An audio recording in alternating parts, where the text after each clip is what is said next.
அம்மா சரணம், தாயே சரணம், அபிராமி சரணம், சத்குருவே சரணம்.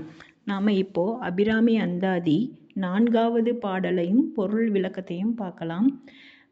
மனிதரும் தேவரும் மாயா முனிவரும் வந்து சென்னி குனிதரும் சேவடி கோமளமே கொன்றைவார் சடைமேல் பனிதரும் திங்களும் பாம்பும் பகீரதியும் படைத்த புனிதரும் நீயும் என் புந்தி எந்நாளும் பொருந்துகவே. மனிதரும் தேவரும் மாயா முனிவரும் வந்து சென்னி குனிதரும் சேவடி கோமளமே அப்படிங்கிறாரு. இங்கே மனிதரும் அப்படின்னா தெரியும், மண்ணுலகத்தவர்கள். தேவர்கள்னா விண்ணுலகத்தவர்கள். மாயா முனிவரும் அப்படின்னா இறப்பினை கடந்த முனிவர்கள். வந்து சென்னி குனிதரும் சேவடி கோமளமே அப்படின்னா இங்கே சென்னி அப்படிங்கிறது தலை. தலை குனிந்து உன்னுடைய திருவடிகளை பணியும். கோமளமே அப்படின்னா மிருதுவான பாதங்களை உடையவளே அப்படிங்கிறது. இப்போது மண்ணுலகத்தவர்களும் விண்ணுலகத்தவர்கள் யாராக இருந்தாலும் அம்பிகையினுடைய திருப்பாதங்களை சரணடைகின்றனர் அப்படிங்கிறார். எப்படின்னா, விண்ணவர்கள் நேரே கண்டு தரிசிக்கின்றனர். விண்ணுலகத்தவர்கள் நேரடியாக அம்பிகையை பார்த்து சரணடைகிறாங்களாம். மண்ணுலகத்தவர்கள் திருமூர்த்தங்கள் மூலம் சரணடைகின்றனர் அப்படிங்கிறார். அப்படி சரணடைபவர்கள் யாராக இருந்தாலும் இறைவன் பாரபட்சம் பார்க்காமல் அருள் புரிகிறான் அப்படிங்கிறார்.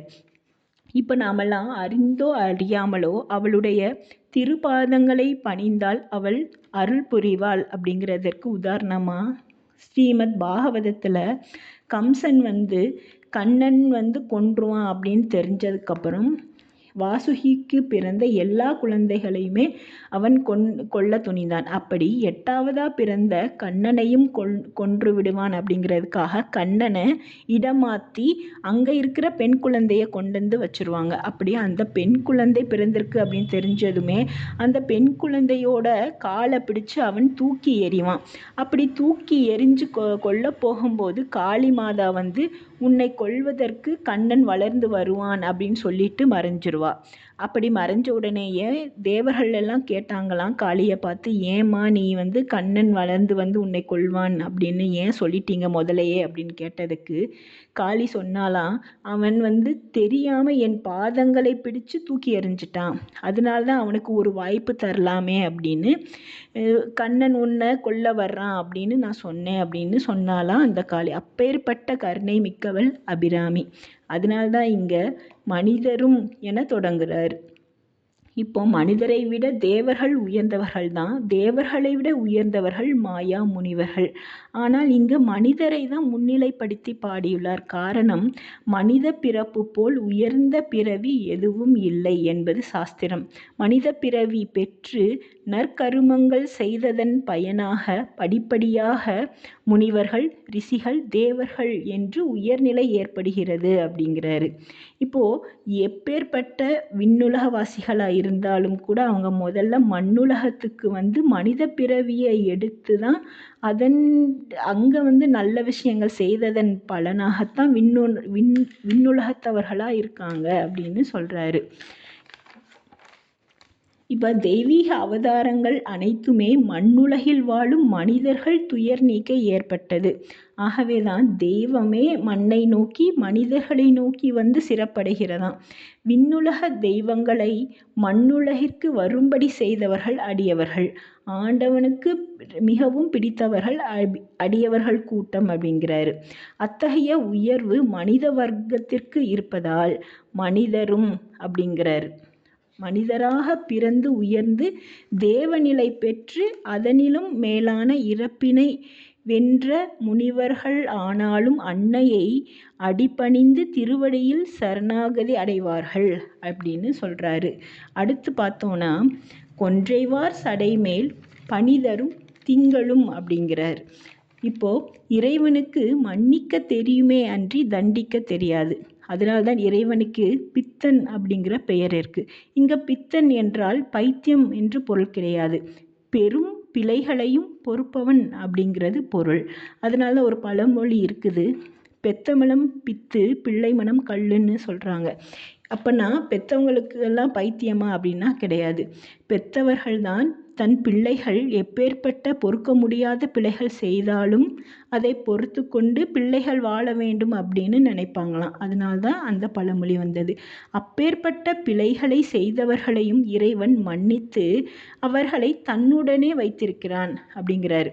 அதுவும் எப்படின்னா, கொன்றைவார் சடை மேல் சந்திரனை குறிப்பிடுகிறார். கொன்றைவார் அப்படிங்கிறது ஒரு மலர், கொன்றை மலர் கூட மனிதர்கள் யாராலும் விருப்பப்படாத ஒரு மலர். அதையும் எடுத்து சிவபெருமான் தன் தலையில் சூடிக்கொண்டாராம். அது மட்டும் இல்லாமல் சந்திரனையும் தன் தலையில் தரித்திருக்கிறார்.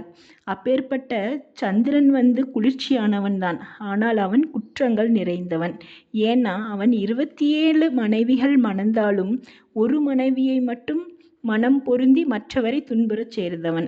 அது மட்டுமல்லாமல் சிவபெருமானை நிந்தித்து தக்கன் இயற்றிய வேள்வியிலே கலந்து பெரும் பிழை செய்தவன். அப்பேற்பட்ட தவறுகள் செய்தவனை தலையில் தரித்திருக்கிறாயே, அதுபோல் நானும் குற்றம் நிறைந்தவன்தான், என்னையும் ஏற்றுக்கொள்ள வேண்டும் அப்படின்னு பிரார்த்திக்கிறார். இப்போ எப்படி கொன்றை மலரை நீ தலையில் வச்சிருக்கிறையோ அது மாதிரி நானும் ஒன்றுக்கும் உதவாத என்னையும் நீ ஏற்றுக்கொள் அப்படிங்கிறாரு அபிராமிப்பட்டர். அடுத்து பாம்பும் பகீரதியும் அப்படிங்கிறார். ஏன் இங்கே பாம்பை சொல்கிறாரு அப்படின்னா, பாம்பென்றால் படையும் நடுங்கும் என்பது பழமொழி. ஏன் அப்படின்னா, பாம்பை பார்த்தா பயப்படாதவங்களே கிடையாது. ஏன்னா அது கொடும் விஷமுடையது.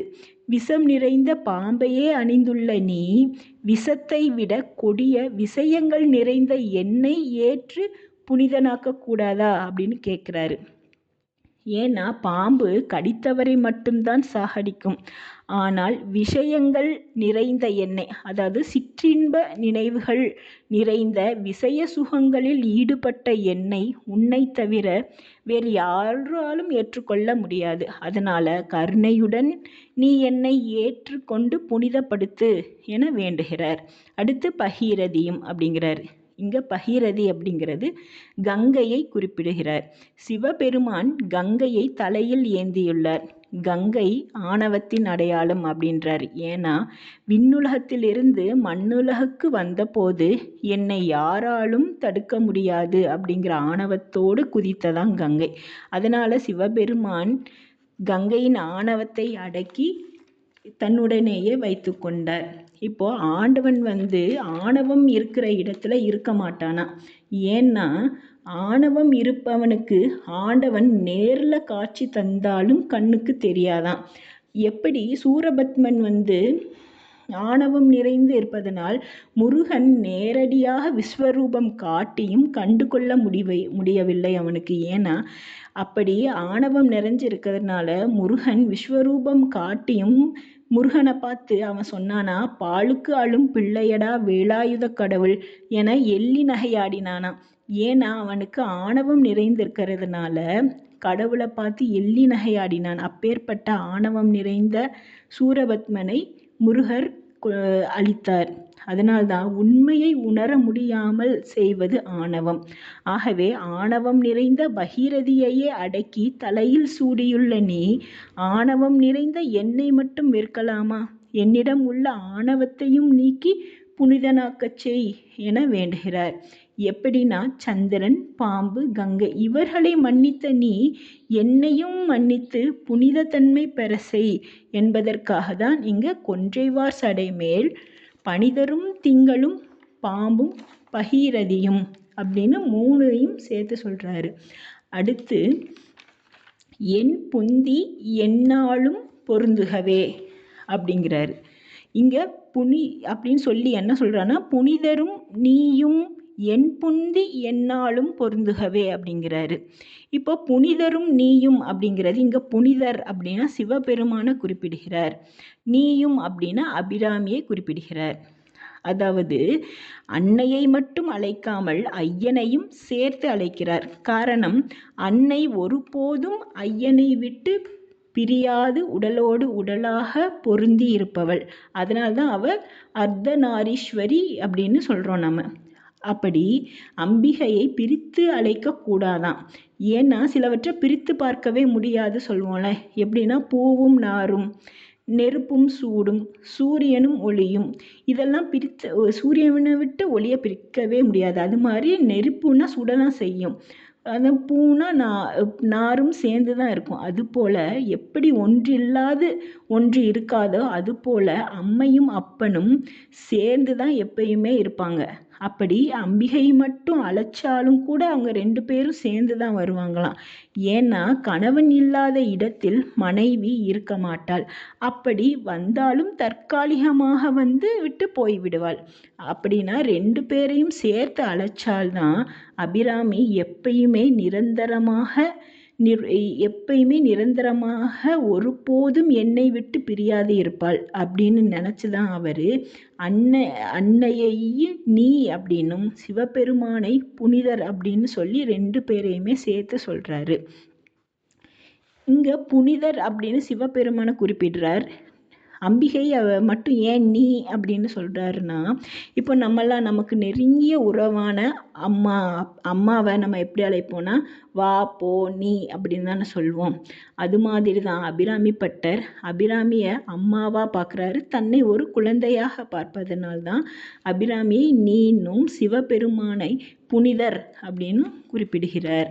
அதுவும் எப்படின்னா என் புந்தி எந்நாளும் பொருந்துகவே. அதாவது புனிதரான சிவபெருமானும் நீயும் என் புந்தி எந்நாளும் பொருந்துகவே அப்படிங்கிறார். இங்கே புந்தி அப்படிங்கிறது புக்தி அப்படின்னா அறிவு அப்படிங்கிறது அர்த்தம். ஏன் அப்படி சொல்கிறாரு?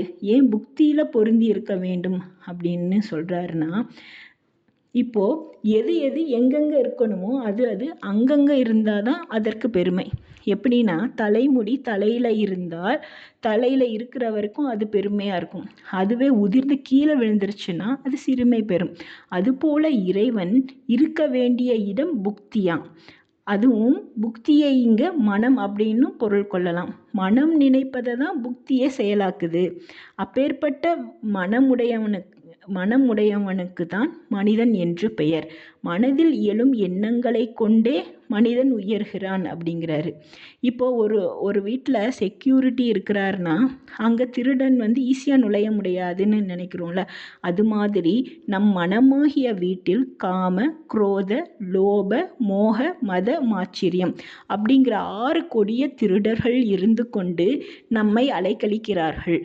அப்படியே அந்த திருடர்களெல்லாம் நம்மளை அலைக்கழிச்சாலும் அம்பிகை பார்த்த உடனேயே அதெல்லாம் ஓடி விடுமா. எப்படி வெளிச்சத்தை பார்த்ததும் இருள் ஓடி விடுதோ அதுபோல நம்மளையெல்லாம் அலைக்கழிக்கின்ற இந்த கொடிய திருடர்கள் அம்பிகையை பார்த்தா ஓடி விடுவாங்களாம்.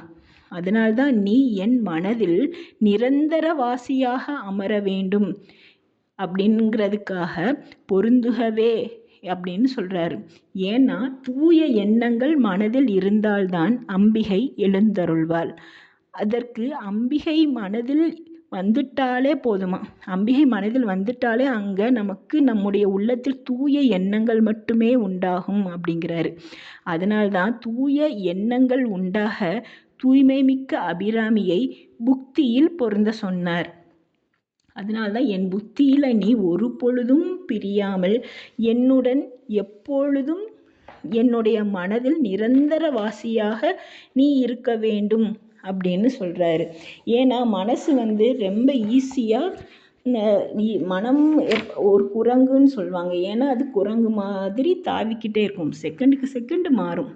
அப்பேற்பட்ட மனதில் தூய எண்ணங்கள் வரணும்னா என்ன பண்ணணும்னா அம்பிகையிடம் சரணடைஞ்சா போதும். அம்பிகை நம்முடைய மனதில் எழுந்தருளிவிட்டால் அங்கே தூய எண்ணங்கள் மட்டுமே வருமா.